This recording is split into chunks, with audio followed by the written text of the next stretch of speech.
Good morning ಎಲ್ಲರಿಗೂ ನಮಸ್ಕಾರ. So ಇವತ್ತು ಹೋಟೆಲ್ ಚೆಕ್ಔಟ್ ಮಾಡಿದ್ವಿ. ಚೆಕ್ಔಟ್ ಮಾಡಿ ಇನ್ನೊಂದು ಸ್ಪೆಷಲ್ ಪ್ಲೇಸ್ಗೆ ಹೋಗ್ತಾ ಇದ್ದೀವಿ. ಯಾಕೆಂದರೆ ಇವತ್ತು ಸ್ಪೆಷಲ್ ಡೇ ಅಂದರೆ ಇವತ್ತು ನಮ್ಮ ಆ್ಯನಿವರ್ಸರಿ. ಅದು 21 ಇಯರ್ಸ್ ಕಂಪ್ಲೀಟ್ ಆಗಿ 22nd ಇಯರ್ಸಿಗೆ ಹೋಗ್ತಾ ಇದೆ. ಸೊ ದೇವರ ಆಶೀರ್ವಾದ ತೊಗೋಬೇಕು ಅಂತ ನನ್ನ ಫೇವ್ರೆಟ್ ಜಾಗ ಅಮ್ಮನ ದೇವಸ್ಥಾನಕ್ಕೆ ಹೋಗ್ತಾ ಇದ್ದೀವಿ. ಅದು ಯಾವುದು ಅಂತ ಅಲ್ಲಿ ಹೋದ್ಮೇಲೆ ತೋರಿಸ್ತೀನಿ.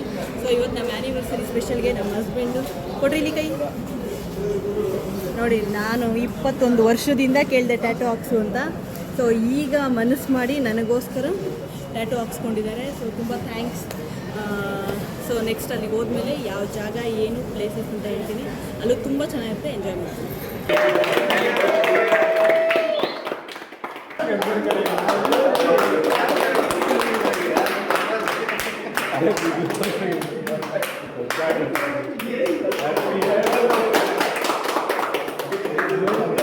ಬೆಳಿಗ್ಗೆ ಹೇಳ್ದಂಗೆ ನಾನು ನನ್ನ ಫೇವ್ರೆಟ್ ಜಾಗಕ್ಕೆ ಬರ್ತೀನಿ ಅಂತ ಹೇಳಿದೆ. ಅದು ಏರಿಯಾ ಯಾವ ಜಾಗನೂ ಅಲ್ಲ, ಅದು ನಮ್ಮಮ್ಮ ಕನ್ಯಾಕುಮಾರಿ. ಸೊ ದರ್ಶನ ಮಾಡ್ಕೊಂಬಂದ್ವಿ. ಒಳಗಡೆ ಮೊಬೈಲ್ ಅಲೋ ಇರಲಿಲ್ಲ. ಆ ಮೂಗುತಿ ಹೊಳಿತಾ ಇದ್ದಿದ್ದು ಅದು ದೇವರು ಲಕ್ಷಣ ತುಂಬಾ ನನಗೆ ಇಷ್ಟ ಆಯಿತು. ಸೊ ಇವಾಗ ಇಲ್ಲಿಂದ ಸನ್ಸೆಟ್ ನೋಡೋಕೆ ಹೋಗ್ತಾ ಇದ್ದೀವಿ. ಸೊ ಇಲ್ಲಿಂದ 2 ಕಿಲೋಮೀಟ್ರ್ ಇದೆಯಂತೆ ಸನ್ಸೆಟ್ಟು. ಸೊ ಅಲ್ಲಿ ಬೇಗ ಹೋಗಬೇಕು, ಆಲ್ರೆಡಿ ಟೈಮ್ ಆಗೋಗ್ಬಿಟ್ಟಿದೆ. ಸೊ ಸನ್ಸೆಟ್ ಹತ್ರ ಸಿಗೋಣ. ಲಾಸ್ಟ್ ಸನ್ಸೆಟ್ ನೋಡೋಕೆ ಹಾಫ್ ಆನ್ ಅವರ್ ಅಂತ ಹೇಳ್ತಾ ಇದ್ದಾರೆ. ಹಾಫ್ ಆನ್ ಅವರ್ ಸನ್ಸೆಟ್ ಆಗುತ್ತೆ. ಸೊ ಕನ್ಯಾಕುಮಾರಿ ದೇವಸ್ಥಾನ ನೋಡಿಕೊಂಡು ಅಮ್ಮನ ನೋಡಿಕೊಂಡು ಸನ್ಸೆಟ್ಗೆ ಬಂದಿದ್ವಿ. ಸೊ ಕನ್ಯಾಕುಮಾರಿ ಅಲ್ಲಿ ಏನು ಜಾಸ್ತಿ ಹೇಳೋಕ್ಕಾಗಲಿಲ್ಲ, ಬಟ್ ಅಮ್ಮನ ತುಂಬ ಚೆನ್ನಾಗಿ ಅಲಂಕಾರ ಮಾಡಿದ್ದು. ಫುಲ್ ಅರಿಶಿಣದೆಲ್ಲ ಅಲಂಕಾರ ಮಾಡಿ ಆ ಮೂವ್ಮೆಂಟ್ 2 ಬಂದಿದ್ದು ಎಷ್ಟು ಚೆನ್ನಾಗಿ ಅದು ಬ್ರೈಟಾಗಿ ಕಾಣಿಸ್ತಾ ಇತ್ತು. ದೀಪ ಅಂಟು ತುಂಬ ಚೆನ್ನಾಗಿ ಕಾಣಿಸ್ತಾ ಇತ್ತು. ಮೂವ್ಮೆಂಟ್ ಮಾತ್ರ ಅಮ್ಮನ ನೋಡೋಕ್ಕೆ 2 ಕಣ್ಣು ಸಾಕು, ಅಷ್ಟು ಚೆನ್ನಾಗಾಯಿತು. ದರ್ಶನವೂ ಕೂಡ. ಸೊ ಈ ಸನ್ಸೆಟ್ಗೆ ಬಂದಿದ್ದೀವಿ. ಸನ್ಸೆಟ್ ಈ ನನ್ನ ಮಕ್ಕಳಿಗೆ ತಿಂದ್ಬಿಟ್ಟು ಮನೇಲಿ ಬೇರೆ ಏನು ಕೆಲಸ ಇರಲ್ಲ, ಇಲ್ಲಿ ಬಂದು ನಿಂತ್ಕೊಂಡು ಹೋಗೋ ಬರೋರ್ನೆಲ್ಲ ತರಲೆ ಮಾಡಿಕೊಂಡು ಪೋಸ್ ಕೊಡ್ತಿರ್ತಾರೆ ಬಡ್ಡಿ ಮಕ್ಕಳು. ಎಷ್ಟು ಚೆನ್ನಾಗಿದೆ ವೆದರ್ ಅಂದರೆ, ಎಷ್ಟು ಗಾಳಿ ಬೀಸ್ತಾ ಇದೆ ಅಂದರೆ. ನಮ್ಮ ಉಪವಾಸ ಅವರು ಹೇಳಿದಾರಲ್ಲ ಹಾಡು, ಆನದಾರಿಯಲ್ಲಿ ಸೂರ್ಯಚಾರಿ ಚಂದ್ರ ಮೇಲೆ ಬಂದ ಯಾವ ಇವೆಲ್ಲ ಆತಗೆ 2 ಆಗ್ತಾ ಇದೆ ನೋಡಿ. ಸೂರ್ಯ ಜಾರ್ತಾ ಇದೆ, ಚಂದ್ರ ಮೇಲೆ ಬಂದಿದ್ದಾನೆ. ಅಮಾವಾಸ್ಯೆ ಜೈ. ನೋಡಾಯ್ತು ಎಷ್ಟು ತಣ್ಣ ಗಾಳಿ ಬೀಸ್ತಾ ಇದೆ. ವೆದರ್ ಚೆನ್ನಾಗಿದೆ, ಸಮುದ್ರದ ಅಲೆ ತುಂಬ ಚೆನ್ನಾಗಿದೆ. ಸೊ ಸನ್ಸೆಟ್ ಆಗಿರೋದು ವಿಡಿಯೋ ಕ್ಲಿಪ್ಪಿಂಗ್ ನೆಕ್ಸ್ಟ್ ಇದರಲ್ಲಿ ಹಾಕ್ತೀನಿ.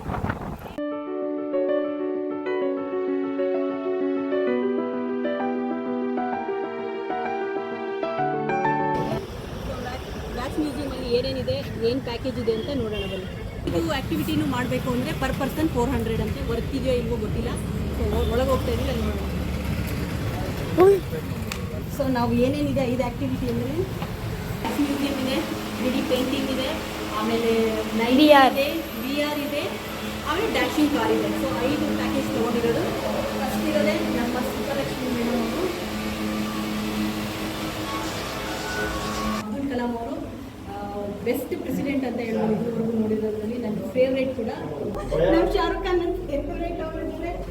ಏನು ಮಾಡಿದ್ದಾರೆ ನೋಡಿ ಶಾರುಖ್ ಖಾನ್ ನಮ್ಮ ಇಂಡಿಯನ್ ಸ್ಟೈಲಲ್ಲಿ. ರವೀಂದ್ರನಾಥ್ ಟ್ಯಾಗೂರ್ ಅವರು ನಮ್ಮ ನ್ಯಾಷನಲ್ ಅಂತ ಬರೆದವರು.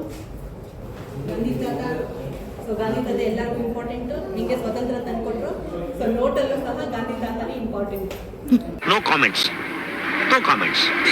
ಪೇಂಟಿಂಗು ಇದರಲ್ಲಿ ಬರೀ ಫೋಟೋಸ್ ಅಷ್ಟೇ. ವೀಡಿಯೋಸ್ ಮಾಡಿದ್ರೆ ಏನು ಗೊತ್ತಾಗಲ್ಲ. ಫೋಟೋಸ್ ಇಟ್ಕೊಂಡ್ರೆ ನಮಗೆ 3D ವ್ಯೂವಲ್ಲಿ ಫೋಟೋಸ್ ಬರುತ್ತೆ. ಸೊ ಡ್ಯಾಶಿಂಗ್ ಕಾರ್ಗೆ ಬಂದಿದ್ದೀವಿ. 3D ಆಯಿತು, ಬ್ಯಾಕ್ಸ್ ಆಯಿತು. ಡ್ಯಾಶಿಂಗ್ ಕಾರ್ಗೆ ಚಿಕ್ಕ ಮಕ್ಳಿಗೆ ಆಡ್ತಾ ಇದ್ದೀವಿ.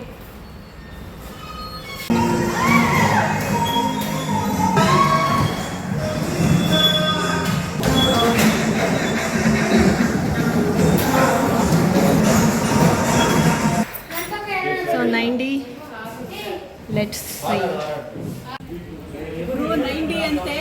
ಅಪ್ಪ ಏನು ಅಡ್ವೆಂಚರ್ ಆಗಿತ್ತು ಅಂದರೆ ಒಂದು ಬೈಕ್ ಮೇಲೆ ಕೂರ್ತಿದ್ದು 10 ನಿಮಿಷ ಇತ್ತು. AC ಫುಲ್ಲು, ಅದರಲ್ಲೂ ಎಷ್ಟು ಬೇರ್ತಿದ್ವಿ.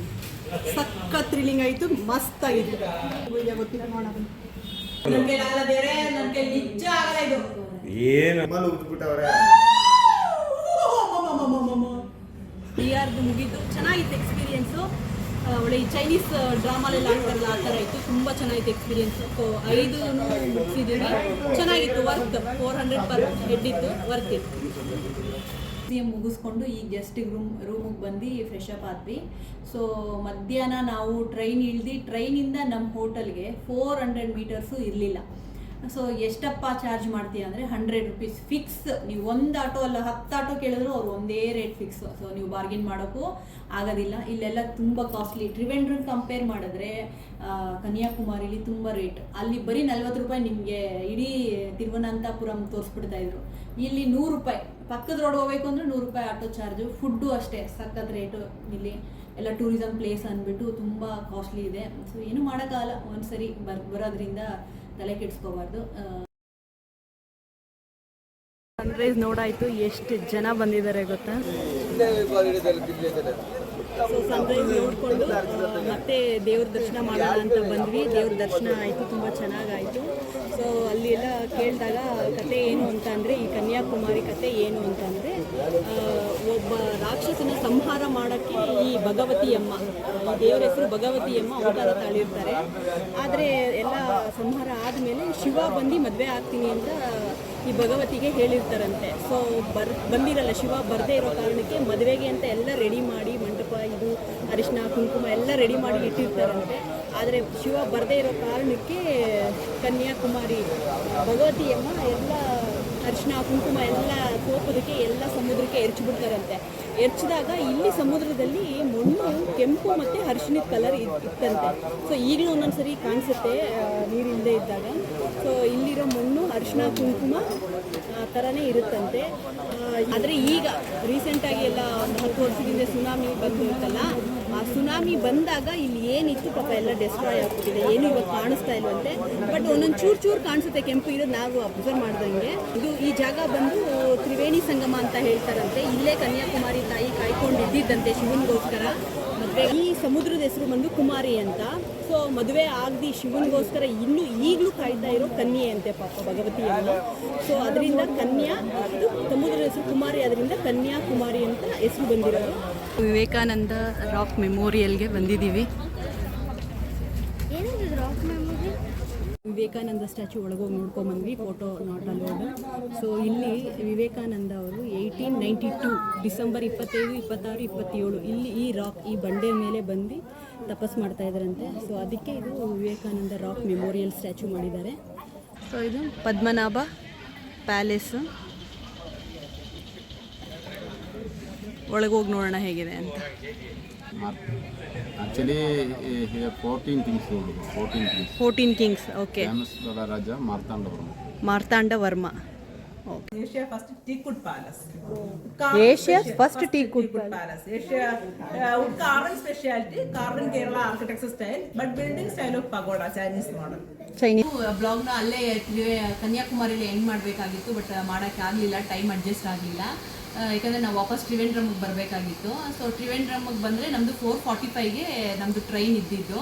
ಸೊ ನಮ್ಮ ಹೋಟ್ಲಿಂದ ಪಕ್ಕನೇ ಇದೆಯಲ್ಲ ಅಂತ ನಾವು ಸ್ವಲ್ಪ ಕೇರ್ಲೆಸ್ ಆಗಿ 4:20ಗೆ ನಾವು ಟ್ರಿವೆಂಡ್ರಮ್ ಸ್ಟೇಷನ್ಗೆ ಹೋದರೆ, ಮೇನ್ ಸ್ಟೇಷನ್ಗೆ, ಎಲ್ಲಿ ಯಾವುದು ಪ್ಲ್ಯಾಟ್ಫಾರ್ಮು ಅಂತ ಕೇಳ್ತಾ ಇದ್ದರೆ ಅವರು ಹೇಳ್ತಾ ಇದ್ದಾರೆ, ಇಲ್ಲ ಇದು ಇಲ್ಲಿದಲ್ವೇ ಅಲ್ಲ, ಈ ಟ್ರೈನ್ ಇಲ್ಲಿ ಬರಲ್ಲ, ಇದು ಇನ್ನೊಂದು ಸ್ಟೇಷನ್ ಬಂದು ಕೊಚ್ಚಿವೆಲೆ ಸ್ಟೇಷನ್ ಅಂತೆ. ಸೊ ಅದು ಮೈಸೂರು ಎಕ್ಸ್ಪ್ರೆಸ್ ಟ್ರೈನ್ ಆಗಿತ್ತು.